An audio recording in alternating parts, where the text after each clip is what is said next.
Welcome to the Namibia Needs Me podcast, a platform where we take contemporary news stories and incorporate civic education into so that we are better able to create a conversation around what is relatable, currently happening in the country, to be able to share with you and have a creative discussion. Stay tuned. All right. Hi, Ethne, how are you? Well, thank you. How are you, Janola? No, blessed and well. We are back at it again. Very excited. So we are looking at a great round of stories. Do you want to run us through that? Okay, I don't know if I'll remember all of them. Let's see. Let's We've got the wildfires Mm-hmm. devastating Etosha. We've got a call by Parliament for voter registration and Mm-hmm. voter education. And we've got the Hyphen Energy losing a massive partner. And I think it's a massive blow to the country. I think let's discuss that. Let's take them in that order. So, currently, as many of you may be aware, the Etosha National Park is currently under fire, due to spread of wildfire in the park, which has destroyed 30 to 33% of the park in itself.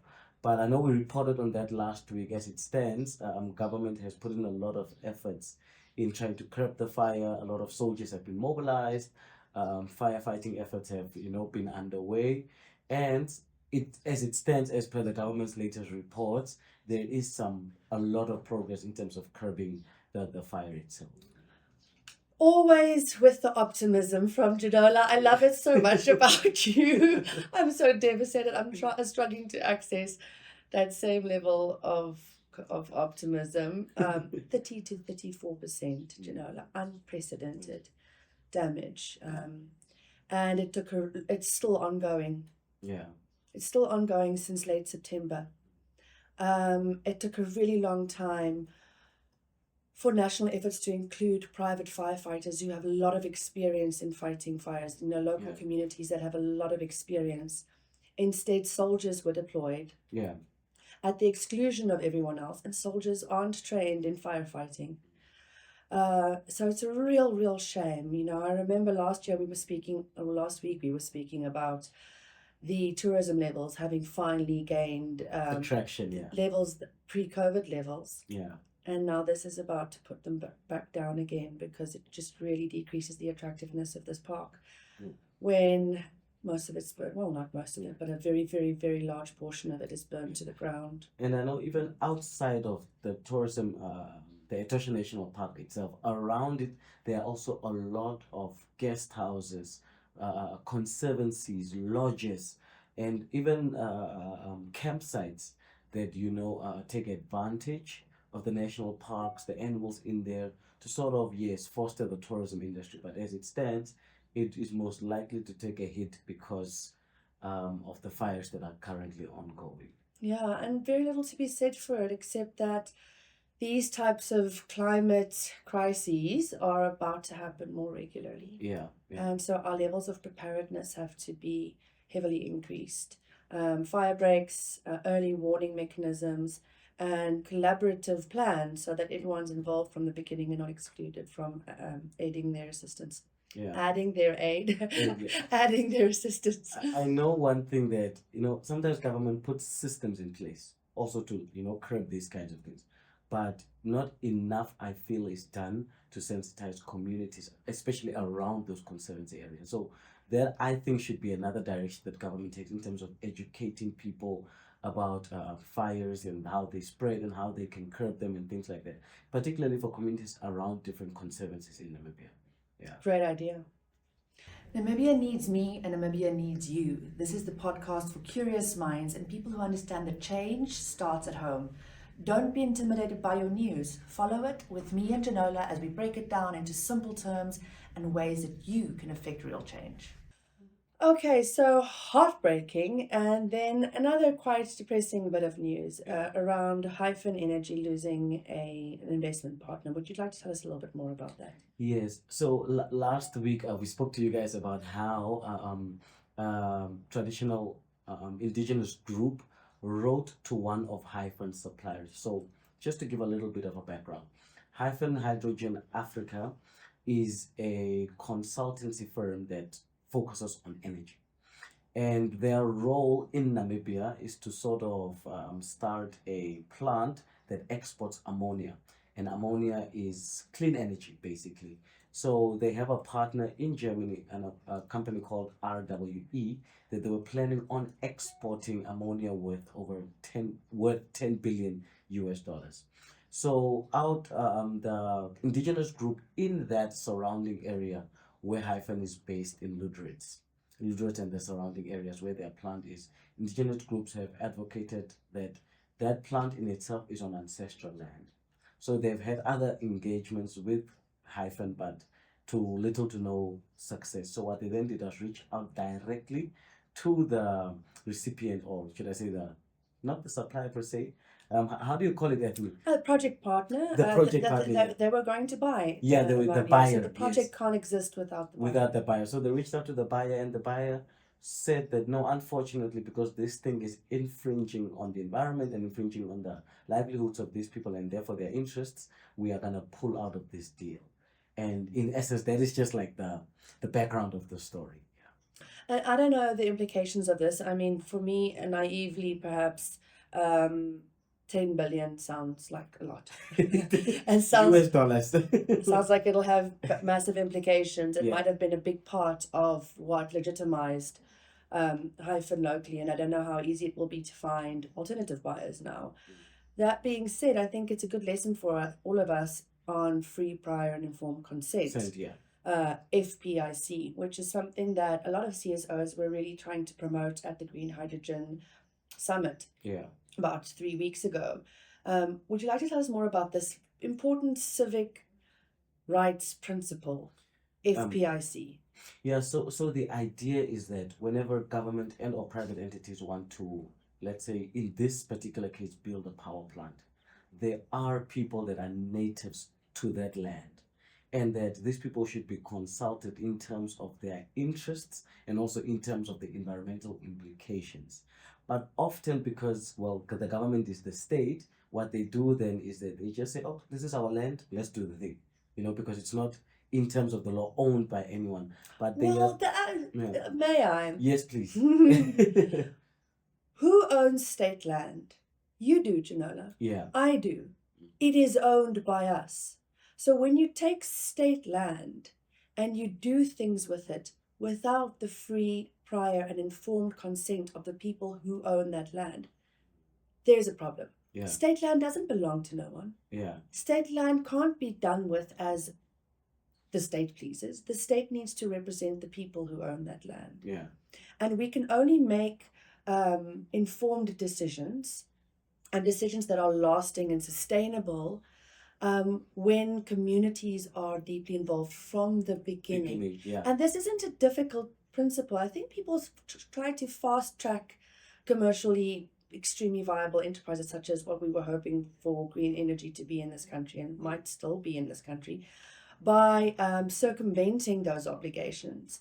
But actually, when you involve communities from the very beginning, meaningfully, you see greater buy-in. Yes. You see greater contribution, and you see lasting, sustainable projects. Yeah. And it's not that difficult to just do, but somehow people are still finding it a bit challenging to get their heads around that. And I wish that this had been done more meaningfully before. Yeah, and more importantly, right from the beginning. And I think most Namibians, it's very easy to convince us should something provide a tangible benefit, maybe even in terms of employment or in terms of, okay, now that you're building the plant, what efforts will you take to protect the flora and the fauna? Or what efforts will you take to preserve our own landmarks? Because they say that it is ancestral land. But even more than just protecting or providing a few jobs that for a little while, I think things like a sovereign wealth fund. Things like real meaningful, lasting improvement of quality of life for the people who should rightfully be, by all accounts, the beneficiaries of these types of projects.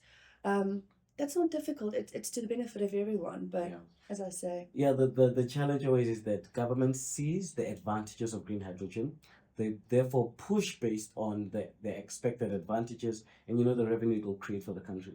But they often forget that there are people on the grassroots level that will be affected negatively by these things. And that is why this indigenous group felt the need to directly reach out to the buyer and say, look, this is the problem. And their plea was heard, and the buyer then pulled out. Yeah. There's no evidence that there's a direct correlation between that plea and the pullout. And the pullout, yeah.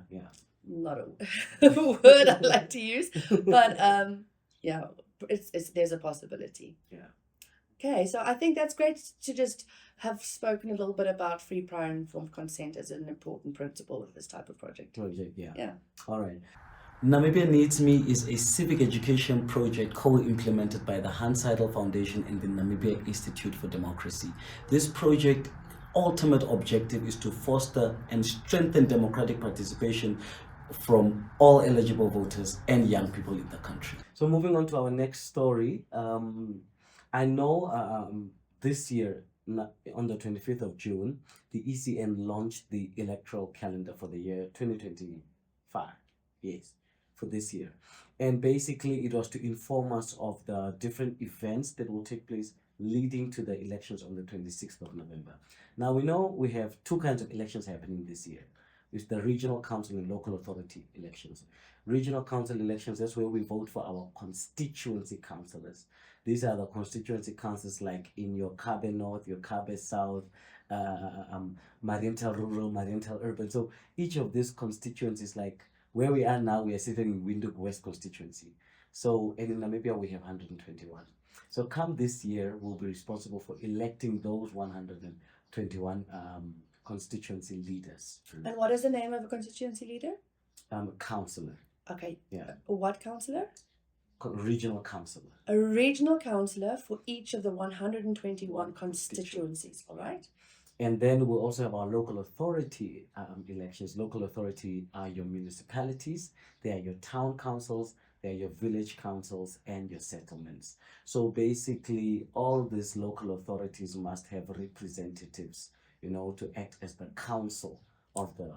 So where I'm sitting now, I would need to vote for my Windhoek West regional councillor, as well as for my Windhoek municipality councillors.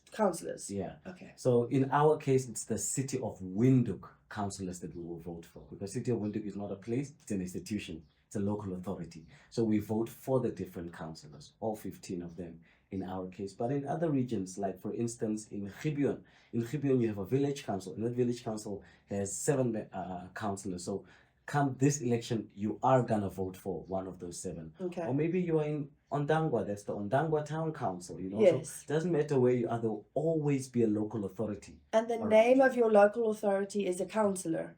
No, the name of your local authority is either a municipality. No, but the people you'll be voting for are councillors. Those are councillors, yes, yeah.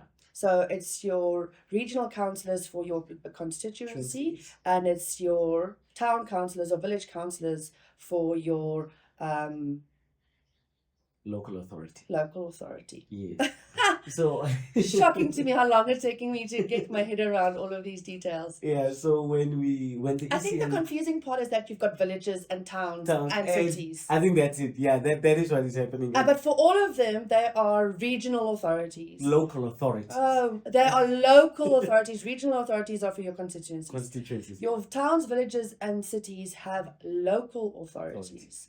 And you elect councillors to run those authorities. I think how I always know the difference is... Help me out, in terms of the responsibilities.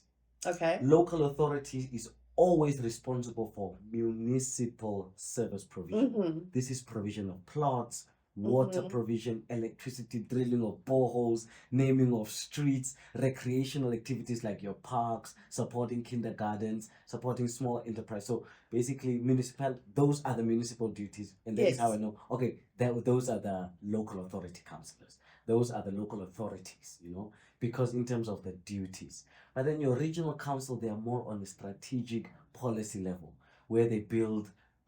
They focus mostly on major projects like building new schools. They focus mostly on giving regional direction in terms of sports activities. But it just feels so counterproductive, because you've got regional councillors doing more like strategic work, but in specific neighborhoods, because it's like your constituencies are basically neighborhoods. Yes, often. yes, yes. So it feels so much smaller. So for Yes. that to be called regional, which is a bigger name, Yeah. and for that to be work that is more strategic, feels counterproductive. Yes. Whereas your villages and towns and councils Yeah. are your local authorities. That sounds like a smaller name. Yes. But in this context, do exactly bigger work. Bigger work, yes. Over a bigger area. Yeah. No. But it's not called the region. But it's not It's called the region. confusing words. It's not just me, I'm sure. But anyway, I know am often, taking long. And often, even me, ethnic. Okay, thank you. I used to run to my constituency councillor to say, no, but there are potholes in the streets. And they're Why like, don't you no, that's fix not it?" our job. But that's actually not his job. Yeah. But it's his job to be an advocate on my behalf. Okay. So he then must make a summary of the complaints, run to the local authority councillors and say, fix this and fix that, and make sure my constituency. So councillors, in terms of their mandate, also act as advocates on behalf of the people. So even if the duties are municipal. Okay, but it's his keep it job to small. take You need it to give up. me small bites so I can Yeah. get there one day. So thank you for your patience Yeah. with me. And for everyone else watching, also maybe my stupidity gives them hope Yeah. if they're still not getting it. We'll get there one day. That's going to help us. Yeah, so But concerning go the- easy with us, little bits at a time. Please. Okay. So concerning the elections, when you vote Yes. this year, you basically get 2 ballot papers. Okay. One will represent your regional councillors, all the options that you must vote for. And on that particular ballot, Yes. you will see a name, a face, and a political party flag Yes. represented there. So it will be now my responsibility to choose, oh, this is the person, oh, this is the political party. So you always have that list with a photo, the name of the political party under which they're running as a councillor, and of course their full name. So you always see those options. And then when you see a local authority election ballot, you will only see the logo of a political party, association, and then their name. And that is where it is a little bit tricky, because one, you vote directly for the person, similar to how we voted for our presidential candidate. And then the other, you only vote for a political party or an association. Well, on the one hand. On the other hand, because it does have the name and the face of an individual, you could decide, listen, I'm voting for this individual based on their competence, even though they're not from my preferred party. Yeah. But I trust that person. Yes. And interestingly enough, when we last week, I think we spoke about it, the Otapi by-elections. Yes. There were only 2 candidates running in the Yes. election. You had a SWAPO party candidate and then an IPC candidate. The SWAPO party candidate was a female, and then a woman. And then, thank you, Ethnic. And then the IPC candidate was a man. So, and he was previously also a SWAPO member that then, ran under a different political party. So when you see things like that, you know that sometimes it's not really about the party per se, but it's about you must believe in this person and their work in order to deliver. Because when they're in office, you won't be dealing with a political party. Those lines completely get blurred. Well, they get blurred, but you'll be dealing directly with the person, and that person will be responsible for running around on your behalf and, getting projects done for your sake within your constituency or your local authority. Well, thank you very much. Educational as always. I hope this has been great for our listeners. I really enjoyed chatting with you again, understanding things a bit better, disagreeing with you about some key points. It's always such fun with you, Janelle. Thank you so much. No, I can always say the same, Ethnic. Thank you. Until next time. Next week. Don't be left behind. Don't miss out on a single week. Like this episode and subscribe so that you can stay abreast of what's happening in the country and the change that affects your life. We're also available on TikTok, Instagram, Facebook, and we have an excellent website with all the resources that you need.